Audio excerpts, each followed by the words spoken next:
Good morning, everyone. Professor Murphy back again, kicking off week 3 of the semester here in the office. Now that the snow apocalypse is over, I hope everybody's doing okay. Hope you're safe and sound and warm, of course. Just wanted to drop a video at the start of the week to sort of explain the next part of our unit in poetry, the sort of next stage of what of poetry analysis, and to also, just be thinking about the essay that we're about to write and the homework that we'll do this week. We're turning our focus away from, at least for now, the kind of imagery analysis, the speaking to the part of the poem that is just about creating an experience for the reader to enjoy, that vicarious, sensual sort of experience of, someone painting a picture in your head or creating a feeling inside of you. We're moving away from that and thinking more about how poetry sounds when you hear it read through the diction, the syntax, the elevated sort of language, and how poetry is structured on the page, how it looks when you just sit with the poem in text, and how both of those things dovetail and kind of support and help bring across what the poem is trying to do, what the poem is about, so to speak.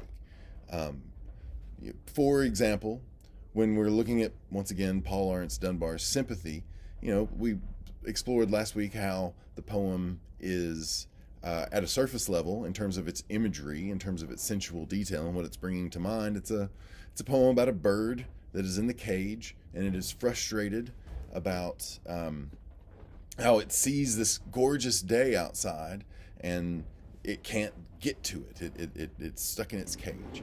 And so, and then you can also take the analysis of that imagery a step further and talk about how the way the bird is being described makes it symbolic of other ways that people can feel trapped or restricted or imprisoned physically or metaphorically, and how the way that the bird, is feeling resonates with this other thing that isn't in the poem at all, but is clearly being spoken to by the way that the bird is being talked about, and the way that the speaker of the poem has sympathy, and it knows what it feels. So if we were to think on that next level of what does the structure of the poem do for that, and what does the language of the poem do for that, the way the poem is written and how it sounds when it's read, we might first of all take a look at the structure of the poem and notice that it's in 3 stanzas, and how each of those 3 stanzas is kind of its own little paragraph. It's its own self-contained entity within the larger poem, and that the playoff between those paragraphs actually creates a lot of the effect. That first stanza, other than the word alas, is almost completely just talking about how beautiful this day is. And isn't it gorgeous? You're out there, the river is flowing and it's clear, and the wind is blowing through the freshly cut grass, and the birds are singing, and the flowers are opening and you can smell them, and everything about the imagery in that first stanza, know the terminology, is, describing how great things are and how beautiful it is. And it's in that second stanza that everything kind of shifts to talking about the bird, and we see the blood on the cage, and we see the scars on its wings, and we sort of, see the way that the bird is fluttering around the cage aimlessly, wanting to get to the tree branch, but having to go back to the perch inside the cage. And that the sort of juxtaposition of those paragraphs, and the way that the first paragraph sets up this completely separate tone from the second, kind of enhances that feeling of frustration and mourning and agony at its situation. And of course, that third paragraph, the speaker is thinking more directly about how when you listen to what the bird is when you listen to bird song, when you listen to a bird singing, it is not this pretty song. He's actually crying out. He wants to be free when he would be free. And part of the effect of that poem is the way that it's structured, the way it sets you up with a pretty day and then gives you this imagery of this bird in frustrated agony trying to get to it. And then this final stanza, when it's like, because you understand how the bird feels, now you know what he's really doing when he's singing. And if we were to speak to the language of the poem, if we were to speak to the way that the way that the poem is written enhances that feeling. Everything about the prose is elevated, and everything about the syntax is meant to fit this structure of a poem called an ode. That's the form of the poem, if you want to know. Just like Dylan Thomas's poem is a villanelle, and just like you all wrote a limerick 2 weeks ago, that ode is a form of poetry, and you have to kind of bend language to fit this form. But in doing so, you are adding a gravity to the situation. The fact that you are, speaking of something that you have profound. Odes are typically written to an object of admiration, and that you maybe not admire this bird, but understand the bird, sympathize with the bird, feel a shared plight with the bird, and it is only fitting, therefore, to treat it with the respect that an elevation of diction sort of comes with.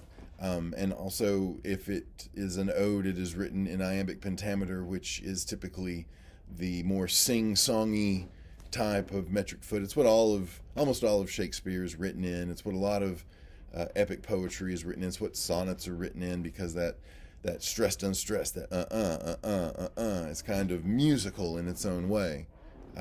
And so in adopting a musical meter within a musical form, and we're talking about a bird song, that all kind of just fits together and helps the poem do what it does. And so, take a look again at that poem, notice the structure, notice the things that we've been talking about, and try it out for yourself this week in discussion post 3. This is asking you to analyze not the imagery, but the structure and perhaps the elevation of language in Dylan Thomas's poem, Do Not Go Gently Into That Good Night, which is a poem that you are probably at least familiar with that line, of course. But it is written in a way, it again kind of adopts a structure, and that structure has its own sort of, inherent features. Why did Dylan Thomas pick those features? Why did Dylan Thomas want his poem to sound and look this way? And how does the sound and the look of it enhance the feeling that it creates in its subject matter? So, first of all, just identify what the poem is kind of speaking to, what the situation is, what the setting may be, who the speaker is. And rather than focus on the imagery and what the poem brings to mind, focus on how it looks on the page and how it sounds when you hear it read. There is a link where you can hear Dylan Thomas read the poem himself. So feel free to take a look at that as you read through the poem and think about your discussion posts. A couple chapter readings as well this week. They are up. They are ready to go. There's a handful of people who've reached out about textbooks. So I promise that when you tell me that you've gotten your textbook, I'll make sure that everybody stays caught up. But if you've already got it taken care of, go ahead and get that done. And take a look again at the prompt. I will be adding some details to the prompt, specifically the prompt outline, and then also some added details about what kind of poems you can choose. But go ahead and look for the ones that are up for grabs, and then be thinking about how you might apply some of these ideas to some of the essays that you could end up writing about for this essay. At all times, if you have any questions, feel free to reach out to me. If you need to come by and talk to me, I'm here in the office. I'm over here at Magnolia Avenue. Feel free to come sit down and chat. Let me know how I can help.